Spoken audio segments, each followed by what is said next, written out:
오늘 우리에게 주신 하나님 말씀은 마태복음 10장 40절부터 42절까지 말씀입니다. 한 목소리로 봉독하겠습니다.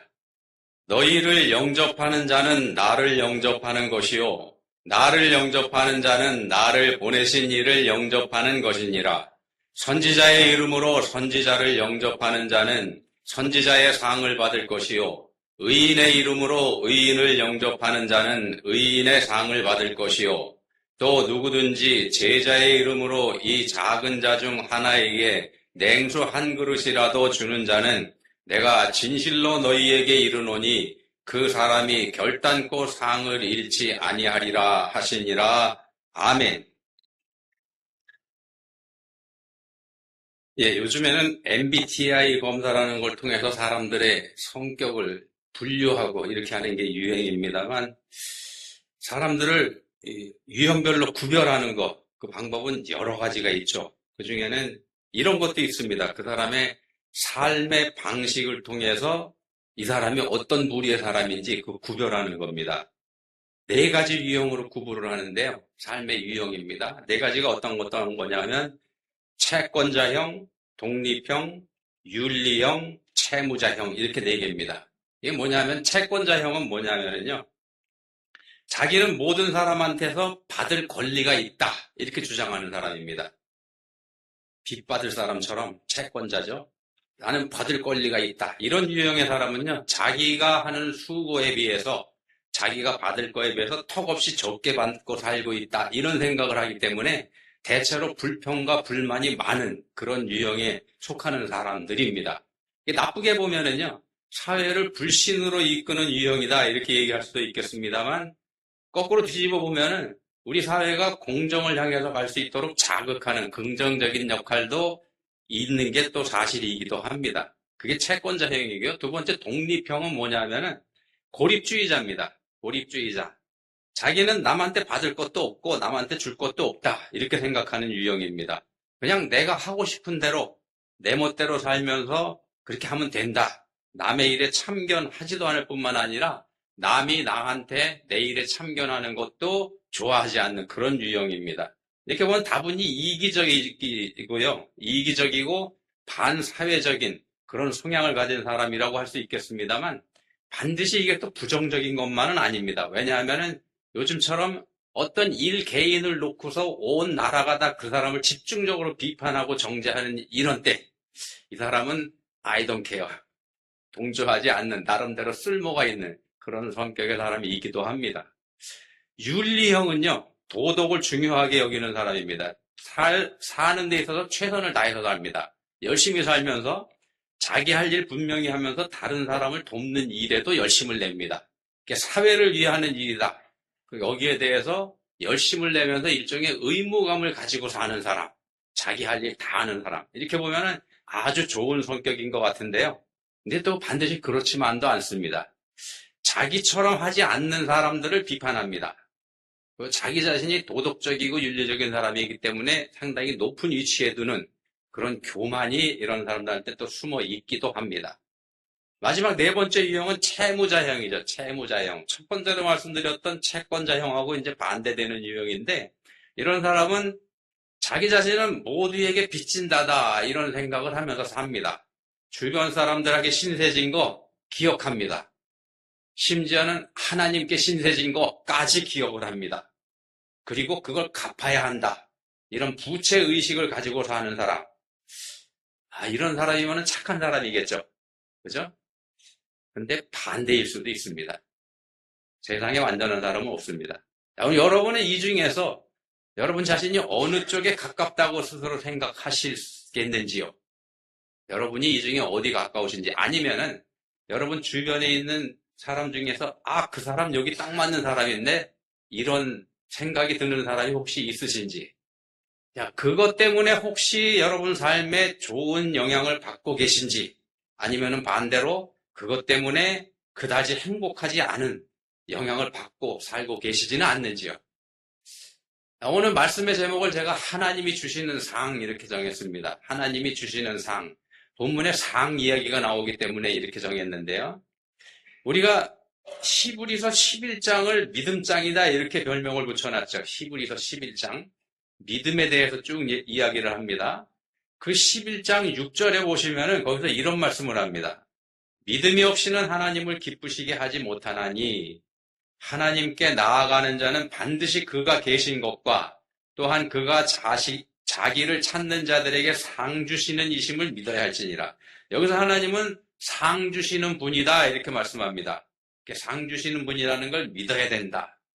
우리가 잘하면 그에 따르는 응분의 보상을 하신다 그런 뜻이 되겠죠. 상 주시는 거니까요. 근데 믿음장이라고 이 히브리 11장을 우리가 별명을 붙여놨는데 그것처럼 이 히브리 11장의 초점은 믿음에 있다는 겁니다. 믿음에 있습니다. 그래서 11장 6절에 있는 이 말씀도 믿음이 없이는 하나님을 기쁘시게 하지 못하나니 라고 시작을 하고서 이 말씀을 소개합니다. 하나님은 상 주시는 분이라고. 상을 받는 조건이 믿음이라는 걸 여기서 분명히 밝히고 있다는 말씀을 드리는 겁니다. 믿음입니다. 믿음의 사람에게 하나님께서 상을 주십니다. 자, 오늘 본문에서도 상을 말씀하죠. 예수님께서 직접 하신 말씀입니다. 본문 42절입니다. 또 누구든지 제자의 이름으로 이 작은 자 중 하나에게 냉수 한 그릇이라도 주는 자는 내가 진실로 너희에게 이르노니 그 사람이 결단코 상을 잃지 아니하리라. 결단코 상을 잃지 아니하리라. 여기서 상을 받는 방법으로 히브리 11장에서 말씀하는 믿음과는 다르게요. 행위에 초점을 두는 것처럼 보입니다. 냉수 한 그릇이라도 주는 자 이렇게 돼 있으니까요. 얼른 보면 그렇게 보입니다. 제자들의 이름으로 그러니까 그리스도인의 이름으로 대접하는 사람에게는 상이 따를 거다. 이렇게 말씀하고 있죠. 대접하는 자에게 상이 따를 거다. 행위를 말씀하는 것 같습니다만 앞에 있는 40절, 41절 이 말씀을 잘 보시면은 여기에 영접이라는 단어가 많이 등장합니다. 영접하는 자. 강조하고 있죠. 영접을. 냉수 한 그릇이라도 주는 행위에 초점이 있는 게 아니고 냉수 한 그릇이라도 주는 그 마음의 출처인 영접하는 자, 영접하는 마음, 여기에 초점이 있다는 말씀을 드리는 겁니다. 그 마음에 초점이 있습니다. 행위가 아니고. 제자들을 영접한다고 하는 건 복음 전도자들을 받아들이는 걸 뜻합니다. 여기서 영접은 복음 전도하는 사람들을 받아들이는 겁니다. 대접하는 건 그 영접하는 마음이, 그러니까 받아들이는 마음이 겉으로 드러난 겁니다. 마음이 겉으로 드러난 거. 그 마음을 열어서 예수님을 영접하는 사람에게 상을 주시겠다는 겁니다. 마음을 열어서 영접하는 사람에게 상을 주시겠다. 마음이 없는 그냥 냉수 한 그릇 대접하는 거 그건 상이 아니다. 상을 줄 수 없다 그런 얘기가 됩니다. 그냥 행위, 이 행위를 통해서 내 공덕을 쌓겠다 그러면은 거기는 상이 없다는 얘기입니다. 아무리 작은 행위라도 영접하는 그 행위는 그에 상응하는 보답을 받게 될 거다. 본문에서 그 말씀을 합니다. 아무리 작은 거라도 보답을 받게 될 겁니다. 상을 받게 될 겁니다.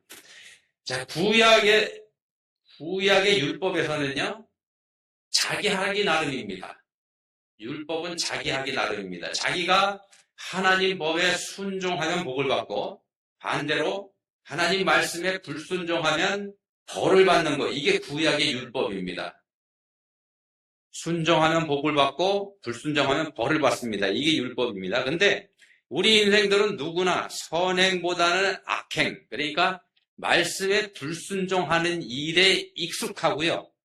그렇게 하는 게 훨씬 쉽기 때문에 또 편하기 때문에 결국은 우리 모든 사람들은 죄를 범하면서 살게 돼 있습니다. 우리에게 죄가 있다는 게 바로 그런 겁니다. 죄 짓는 게 안 짓고 사는 것보다 편합니다, 우리가. 결국 다 죄를 범하게 돼 있는데 구약 성경이 바로 그걸 보여줍니다. 이스라엘 사람들을 통해서요. 하나님의 백성이라고 자부심을 가지고 살고 있는 이스라엘 사람들이 결국은 어떻게 됩니까? 하나님께 불순종하고 또 불순종해서 결국은 바벨론의 포로로 팔려가는 신세가 되지 않습니까? 그게 바로 우리 인생들에게는 대책이 없다는 걸 보여줍니다. 그래서 믿음인 겁니다. 신약 성경으로 넘어오게 되면은 우리 예수님의 십자가가 우리의 그런 모든 죄를 다 덮어버립니다. 우리가 가지고 있는 추하고 더러운 죄, 우리가 가지고 있는 악한 죄, 야비한 거, 불친절한 거, 우리가 가지고 있는 치사한 거, 잔인한 거, 시기하는 거, 질투하는 거, 모함하는 거, 이런 등등 거짓된 우리의 모든 죄를 십자가의 은혜가 다 덮어버립니다. 예수님의 십자가로 다 덮어버립니다. 그게 바로 은혜입니다. 그 은혜가 본문에서 말씀하는 상입니다. 본문에서 말씀하는 상이 바로 그 은혜입니다. 본문에 상으로 번역되어 있는 헬라어 원어가 미스토스라고 하는 단어인데요. 미스토스. 이게 하나님이나 사람이 주는 상을 뜻합니다. 본문에 나와 있는 것처럼. 본문에서도 그래서 그런 뜻으로 사용이 되고 있죠. 상으로. 근데 이 단어가요. 상이라는 뜻으로만 사용되는 게 아니고 일에 대한 보수, 그러니까 품삯, 임금 이런 뜻으로도 많이 사용이 됩니다. 성경에도 그런 뜻으로 많이 나와 있습니다. 어떻게 보면 오히려 더 많이 나와 있습니다. 그런 뜻으로 품삯, 임금. 대표적인 예가 포도원 주인의 비유에서 이 단어가 등장을 하는데 주인이 포도원의 품꾼을 아침에도 들여보내고 낮에도 들여보내고 저녁 무렵에 그러니까 일이 거의 끝날 그 시점에도 또 사람들을 계속해서 들여보냅니다. 들여보내서 일 시켰으니까 품삯을 줘야 되겠죠? 근데 아침부터 하루 종일 일한 사람이나 오후 늦게 들어와서 잠깐 일한 사람이나 차이를 두지 않고 같은 임금을 지불합니다. 근데 이때 지불하는 그 품삯, 이게 바로 미스도스입니다. 본문에 나오는 상이라고 번역된 거 같은 단어입니다. 같은 단어인데 본문에서는 상이라고 번역이 되고 포도원 주인 비유에서는 품삯으로 번역이 되고 그렇게 된 겁니다. 똑같은 단어인데 우리가 가진 개념으로는요. 품삯과 상은 전혀 다른 겁니다. 품삯과 상은 다릅니다. 품삯은 내가 일한 것에 대한 당연한 보상이고 반드시 지불되어야 하는 겁니다. 받는 자, 받을 자에게 권리가 있는 게 품삯입니다. 내가 반드시 받아야 되는 겁니다. 그렇지만 상은 그렇지 않죠. 내가 잘한 것에 대한 보상이라는 면에서, 그러니까 보상이라는 면에서는 상도 품삯과 통하는 면이 없는 건 아닙니다만 품삯은 반드시 지불되어야 한다는 당위적인 성격을 가진 반면에 상은 받으면 좋지만 받지 못할 수도 있다는 면에서 둘이 서로 다른 겁니다. 안 준다고 해서 내놓으라고 할 수 없는 게 상이라는 겁니다. 상은 받는 쪽이 아니고 주는 쪽에 권한이 있습니다. 두 개가 서로 반대죠, 완전히. 근데 성경은 그걸 하나로 봅니다. 똑같은 걸로 봅니다. 상이 품삯이고 품삯이 상이라는 겁니다. 어떻게 그런가? 말이 되는가? 우리는 말이 안 되는데요. 하나님은 말이 됩니다. 하나님 편에서는 똑같이 보시는 겁니다. 하나님이 그렇게 보신다는 겁니다. 본문 42절에서 말씀합니다. 내가 진실로 너희에게 이르노니 그 사람이 결단코 상을 잃지 아니하리라. 그 사람에게 상을 보장해 주신다 그런 뜻이죠. 결단코 상을 잃지 않는 거니까 보장해 주신다. 누구한테요? 예수님의 이름으로 파송된 제자들을 영접하는 사람들한테 상을 보장해 주시겠다. 자, 그러면 십자가의 복음을 전하는 제자들을 영접한다고 하는 게 뭔가? 제자들을 영접한다는 게 뭐기에 상을 주시겠다는 건가? 그게 바로 믿음입니다. 믿음. 십자가의 복음을 듣고서 믿음으로 반응하는 그 사람은 상을 받지 못하는 일이 결단코 없을 거다. 믿음으로 반응하면 반드시 구원받게 된다. 믿음이 있으면 반드시 구원받는다. 그 말씀을 하는 겁니다. 제자들을 영접하는 사람, 그러니까 제자들이 전하는 십자가를 받아들이는 사람은 그 십자가에 달리신 예수님을 영접하는 것이고 그건 예수님을 우리한테 보내신 하나님, 성부 하나님을 영접하는 것이기 때문에 그 모든 게 다 하나입니다. 하나님 영접하는 거, 예수님 영접하는 거, 제자들 영접하는 거 다 하나입니다. 성경의 모든 말씀은 예수 그리스도를 향하고 있죠. 성경에 있는 모든 말씀은 예수님을 말씀합니다. 예수님을 증거합니다. 성경은 오직 예수님만을 말씀하고 있는 겁니다. 성경에서는 딴 얘기 안 합니다. 예수님만 말씀을 합니다. 창세기 15장에 보시면은 거기 이런 말씀이 있습니다. 이 말씀도 예수님 말씀하시는 거라고 드리는 말씀입니다. 이후에 여호와의 말씀이 환상 중에 아브라함에게 임하여 이르시되 아브라함아 두려워하지 말라 나는 내 방패여 너의 지극히 큰 상급이니라. 나는 내 방패여 너의 지극히 큰 상급이다. 이렇게 말씀합니다. 그래서 하나님 자신을 방패, 상 이렇게 말씀을 하십니다. 이거 왜 이런 말씀을 어디서 무슨 배경에서 이런 말씀을 하셨냐면은 아브라함의 조카 롯이 소돔에 살고 있을 때요. 우리가 잘 아는 소돔입니다. 그 소돔에 살고 있을 때 메소포타미아 지역에 있는 힘이 센 네 나라의 군대가 연합군을 편성을 해가지고 쳐들어왔습니다. 소돔과 그 주변에 있는 모든 나라들을 다 박살을 내버립니다. 정벌을 하고 워낙 힘이 센 나라들이니까는요. 모든 재물과 양식을 빼앗아가고 사람도 다 붙잡아가 버렸습니다. 자, 소돔에 살고 있는 조카 롯도 그 중에 포함돼서 붙잡혀갔다 소식을 들은 아브라함이 어떻게 하는가? 자기 집에 있는 318명을 데리고 쫓아가서 뺏겼던 재물 다 찾아옵니다. 사람도 다 찾아가지고 오죠. 다 찾아가지고 옵니다. 318명 데리고. 성경에 아주 간단하게 이렇게 적혀 있기 때문에 우리가 착각을 합니다만 이게 사실은 말도 안 되는 엄청난 사건입니다. 말도 안 되는 엄청난 사건입니다. 아마도 수만 명, 어쩌면 수십만 명이나 됐을 적군들, 그것도 싸움 잘하는 훈련된 군대를 불과 300명 정도 되는 사람을 데리고 가서 쳐서 이겼다는 거기 때문에 그렇습니다. 이 사람들이 누굽니까? 집에서 일하는 일꾼들입니다. 그 사람들 데려가가지고 대군을 쳐서 다 뺏어가지고 왔다는 얘기가 됩니다. 마치 사사기 기드온에 나오는 기드온이 300명의 군사를 거느리고서 미디안 군대 13만 5천 명을 싸워서 이긴 거, 이걸 상대해서 이긴 거하고 같습니다. 어쩌면 그것보다 더 큰 사건이 바로 이 사건입니다. 그야말로 역사적인 승리이고 기적적인 승리를 한 거라는 말씀입니다. 자, 그럼 아브라함이 그러면 어떻게 이렇게 큰 승리를 얻었을까? 아브라함이 어떻게 이렇게 큰 승리를 얻었을까요? 사실은요, 아브라함이 자기가 어떻게 이겼는지 자기도 모릅니다. 이기긴 이겼는데 어떻게 이겼는지 자기도 모릅니다. 말도 안 되는 승리를 했기 때문에. 그래서 오히려 두려워합니다. 아브라함이. 말도 안 되는 패배를 당한 적들이 가만히 안 있을 거기 때문에 보복하러 다시 쳐들어올 거기 때문에 두렵습니다. 크게 이기긴 했지만 그것 때문에 오히려 겁을 먹고 있는 아브라함입니다. 그래서 그 겁을 먹은 아브라함한테 하나님께서 멜기세덱이라고 하는 제사장을 보내서 그 승리가 하나님께서 주신 선물이라는 걸 알게 하십니다.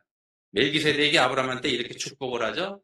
천지의 주제이시오 지극히 높으신 하나님이여 아브라함에게 복을 주옵소서. 그때까지도 하나님을 온전하게 알지 못했던 사람이 아브라함입니다. 아직까지 이름이 아브라함입니다. 아브라함이 아니고.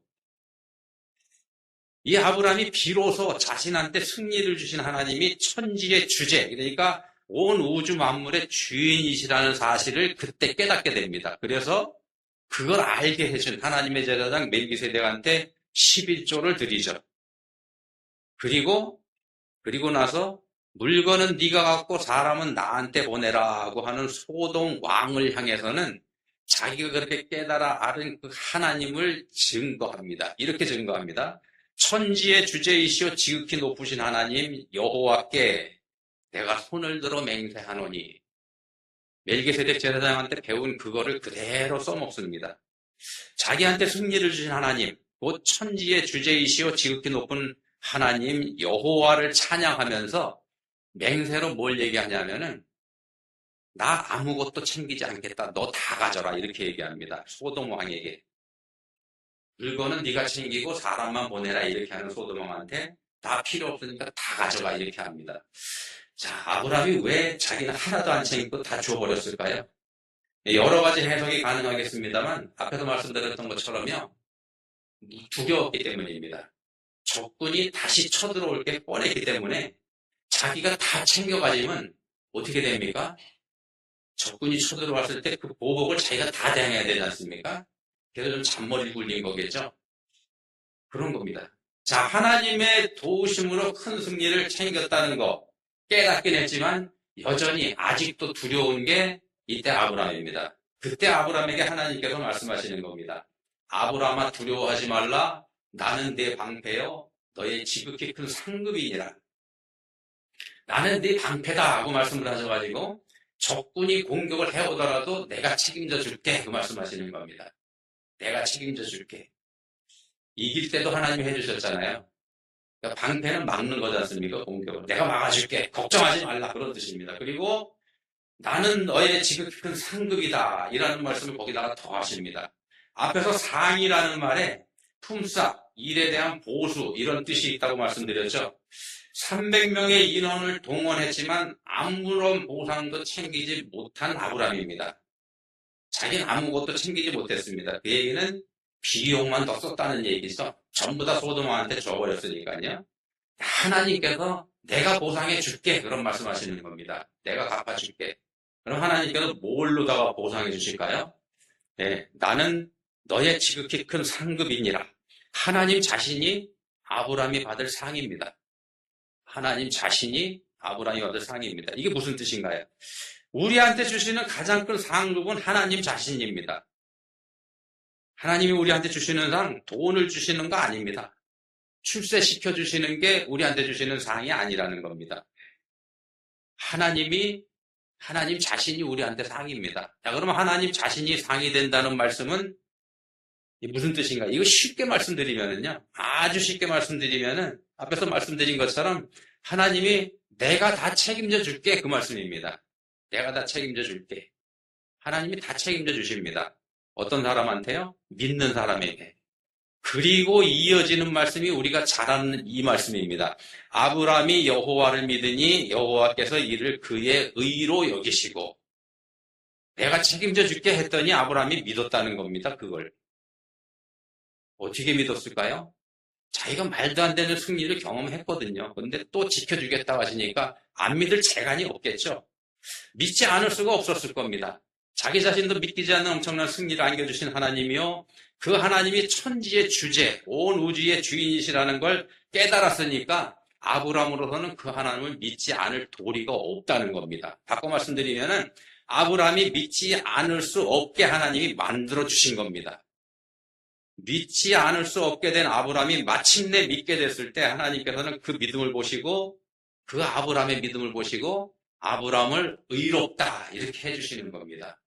네가 믿으니까 네가 의롭다. 사실은 하나님이 다 해주신 겁니다. 자, 우리가 어떻게 구원받게 되는지를 알게 하는 말씀을 드리는 겁니다. 우리가 어떻게 믿음을 갖고 구원받게 되는지. 구원은 믿음으로 받습니다. 예수 그리스도를 믿으면 구원받는 거죠. 성자 하나님이신 예수님이 내 죄 때문에 내 대신 십자가에서 달려 죽으신 것, 그리고 그 죽음을 이기고 부활 승천하신 것, 이걸 믿는 게 믿음입니다. 그 믿음이 있으면 우리가 구원을 받죠. 근데 에베소 2장 8절에 보시면은 이렇게 말씀합니다. 너희는 그 은혜에 의하여 믿음으로 말미암아 구원을 받았으니 이것은 너희에게서 난 것이 아니요 하나님의 선물이다.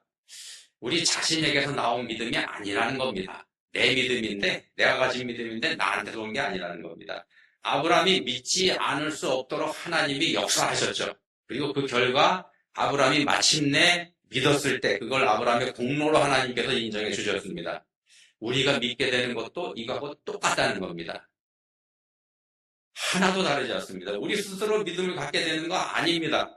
우리는 절대로 그렇게 할 수가 없습니다. 우리의 믿음은 하나님께서 주신 은혜의 선물입니다. 그래서 우리가 고백하는 겁니다. 모든 것이 은혜라고. 자, 본문에서 결단코 상을 잃지 아니하리라고 하시면서 보장해 주겠다고 하시는 상이 바로 이거입니다. 십자가의 복음을 전하는 제자들을 영접하는 사람, 그러니까 예수님을 구주로 받아들이는 사람한테는 하나님 자신이 상급이 돼주십니다. 영접하는 자라고 돼 있어서 자기 믿음으로 받아들이는 것이라고 이렇게 생각할 수도 있습니다만 앞에서 말씀드린 것처럼 우리가 가진 믿음이라고 하는 건 하나님의 선물로 우리한테 주어진 겁니다. 우리한테서 나온 게 아니고 하나님께서 주신 겁니다. 다시 말씀드립니다. 믿음은 하나님이 주시는 선물입니다. 자, 본문에 보시면 영접이라는 단어가 나오죠. 영접하다. 이 뜻을 우리가 풀어보면은 환영하다, 환대하다 그런 뜻인데요. 잘 대접한다 그런 뜻이죠. 근데 이거는 바꿔 말씀드리면은 또 다른 의미에서는 받다, 받아들이다 그런 의미도 여기에 들어가 있습니다. 영접이니까요. 영접. 받아들이다. 받는 겁니다. 받는 거. 믿음을 선물로 주실 때 거절하지 않는 거. 그게 본문에 나오는 영접이라는 단어가 가진 뜻입니다. 우리한테 믿음을 선물로 주실 때 거절하지 않는 거. 가장 쉬운 예가 이겁니다. 가룟 유다. 예수님이 여러 차례 경고하고 부탁을 하셨죠. 그럼에도 불구하고 가룟 유다는 기어코 자기 발로 어둠의 길을 택해서 가버렸습니다. 예수님께서 주시는 믿음의 선물을 거절해버렸습니다. 자, 우리가 하나님의 은혜 속에서 살고 있지만 믿지 않으면 그 은혜하고 우리는 상관이 없는 사람이 됩니다. 거절하면 우리는 은혜하고 상관없는 사람이 됩니다. 우리가 많은 사람들하고 살면서요, 많은 사랑을 받으면서 살고 있습니다. 누구나 다 많은 사랑을 받으면서 살고 있습니다. 그런데도 자기가 받고 있는 그 사랑을 믿지 않으면 자기와 그 사랑은 관계가 없는 게 돼버립니다. 남이 나를 사랑해 주는데 나는 사랑받고 있지 못하다 이렇게 얘기해버리면 나는 사랑받는 그 사람이 주는 사랑하고 나하고는 상관이 없어져 버린다는 겁니다. 그게 악한 거, 그게 바로 죄입니다. 받아들이는 마음, 영접하는 마음이 있을 때에라야 그 진리와 그 은혜와 그 사랑이 나와 상관이 있는 게 되는 겁니다. 여러분은 한없이 사랑하시는 하나님, 너무나 사랑하시기 때문에 독생자까지 여러분 위해서 내주신 그 하나님, 여러분 믿으시고 영접하시기 바랍니다. 기도하시겠습니다. 하나님 아버지, 믿는 자에게는 능히 하지 못할 일이 없느니라는 예수님의 이 말씀을 저희들은 신념이 있으면 된다 이런 뜻으로 생각을 해드렸습니다. 근데 믿음이라고 하는 건 하나님께서 주시는 은혜를 받아들이는 거라는 거 알게 해주셨습니다. 이제는 저희가 원하는 게 아니요, 하나님께서 주시는 거 믿음으로 영접하는 저희가 다 되게 해주시기 원합니다. 주시는 그대로 받는 믿음 갖게 해주시기 원합니다. 예수님 이름으로 기도합니다. 아멘.